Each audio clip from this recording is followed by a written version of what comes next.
I'm Margot Politis. Welcome to Study English, IELTS preparation.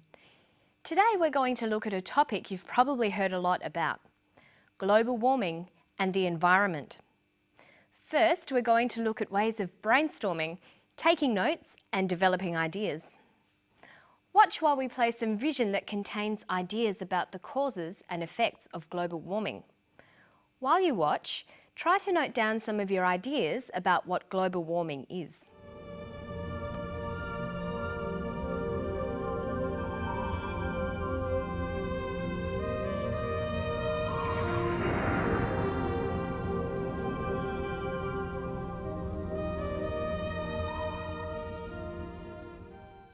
Okay, so you saw some ideas and perhaps took some notes during that clip. What were some of the ideas you saw? What has caused global warming?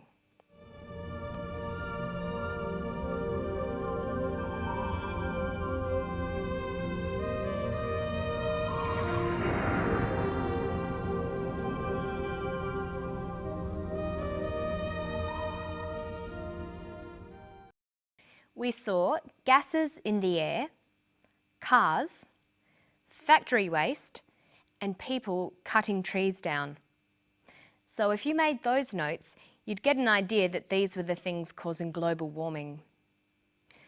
Now let's listen to someone talk about the causes. Heat-trapping gases are building up in the atmosphere.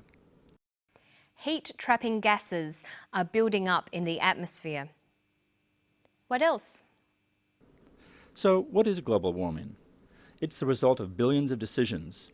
It's caused by decisions made by individuals, like driving big cars rather than small cars. And it's caused by decisions made by corporations and nations, like dumping waste into the atmosphere. Global warming is caused by people using big cars and people dumping waste into the atmosphere. Okay, so you've looked at the vision and listened to the speaker, and you've made notes about some of the causes of global warming. Now, let's look for some of the effects.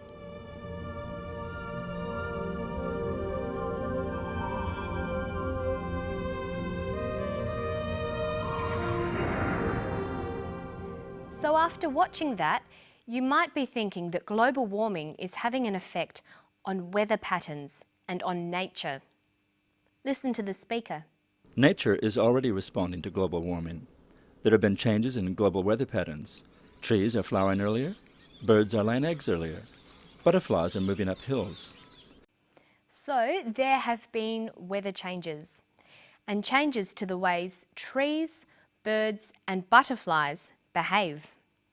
So we have a list of causes and a list of effects. You might have identified those things from a text you've read or from listening to someone speak. This is how you can take notes. Once you've got your notes, you need to be able to link those causes and effects in sentences. Let's look at a couple of different ways. The first and most basic way is just making a sequence of statements. This can sometimes be a powerful way of making a connection between things. Listen.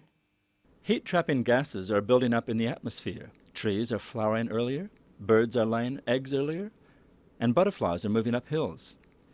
From the sequence of information, we realise that birds are laying their eggs earlier because gases are making the earth warmer. So a simple list of statements can show a cause and effect relationship. But there are other ways too. You can use the language of cause and effect. We can say, X causes Y. Driving cars causes air pollution. There are many other word choices as well. Driving cars leads to air pollution. Driving cars results in air pollution. Notice you can also turn the sentence around. Air pollution is caused by driving cars. Air pollution is the result of driving cars. Air pollution is due to driving cars. Listen to an example here. There have been changes in global weather patterns. Trees are flowering earlier, birds are laying eggs earlier, butterflies are moving up hills. So what is global warming? It's the result of billions of decisions. He's talking about global warming. Global warming is the result of billions of decisions. Global warming is due to billions of decisions. And remember, we can turn the sentence around and change the phrase. Billions of decisions cause global warming. Billions of decisions result in global warming. Billions of decisions lead to global warming. When you're writing about causes and effects, make sure you use a variety of these kinds of phrases.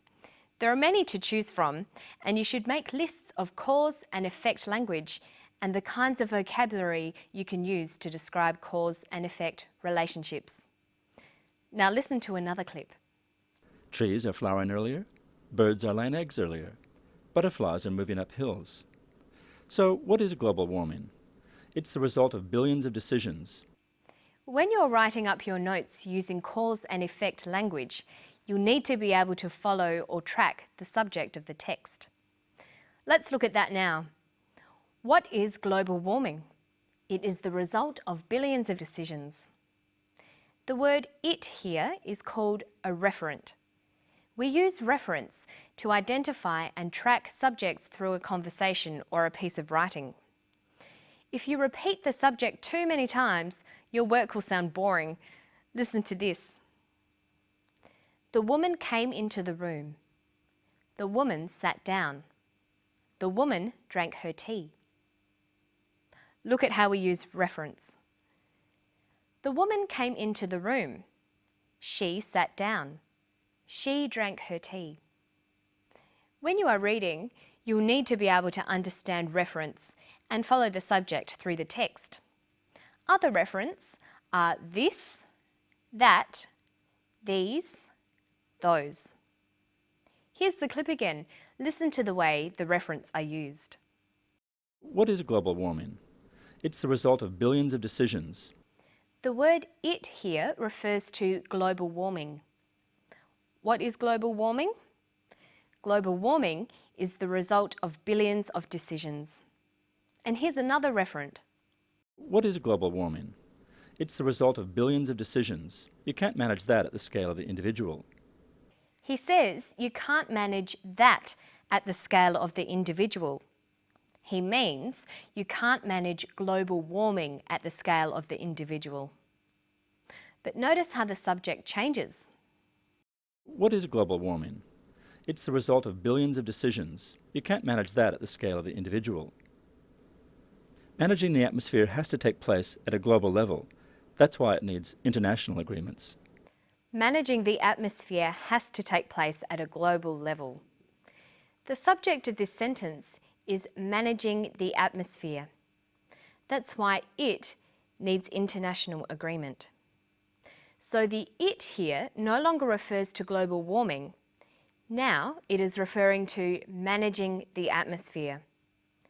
That's why managing the atmosphere needs international agreement. When reading and writing, you must be very careful to notice when subjects change and to be clear about which subject is being referred to. This can be quite tricky sometimes. Next time you see a paragraph, try to highlight all the referents like it, this, that, these, those, he, she, they. Then try to work out what subject they are all referring back to. It's a great exercise and it will help your reading, writing and speaking skills. And that's all for today. Hope you keep enjoying your English studies and study English. I'll see you next time.